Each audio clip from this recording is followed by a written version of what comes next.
Быйылгы урып җыюда эшләячәк техника тулы әзерлек белән комбайннар парадында урын алган. Зәй аграрийлары икмәк суктыруга август башында керешәчәк. Узган ел Зәй районы урып җыю эшләре буенча республикада алдынгылар рәтендә иде. Быел да уңыш узган елдагыдан яхшырак булыр дип көтелә.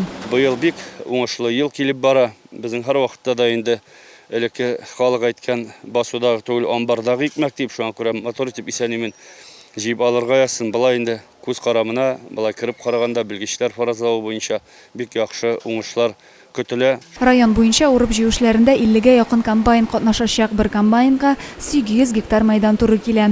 Уңыш гектарыннан 50-53 центнер тәшкил итәчәк. Зәй игенчеләре алдында 37 меңгә якын гектар майданда бөртекле культура җыеп алу бурычы тора. Менә быелгы җылда шуның хәтле күп көч куелу нәтиҗәсендә шуның хәтле табигатьнең уңай шартлары килү нәтиҗәсендә бик яхшы уңышлар көтелә.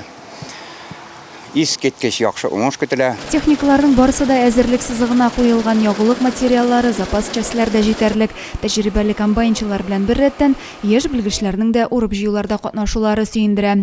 Зәй шикәре механизаторы Байрас Амируллин 5нче сезон инде икмәк суктыруда катнаша. Авырлыклар булмады инде. Өйрәнәсең, эшлисең, ремонтлайсың. Икмәк әйбәт бара инде. Эшләргә инде. Атылмайчы. Комбайннар парадында хезмәтне оештыру, түләү шартлары, техника куркынычсызлыгы мәсьәләләре, җыеп алынган икмәкне урнаштыру турында сүз барды. Район башлыгы комбайн руле артына утырачак, һәр механизатор белән аралашып, уңышлы эшләр теләде. Адилә Бирханова, Александр Тимофеев, Денис Ипатов, Зәй хәбәрләре.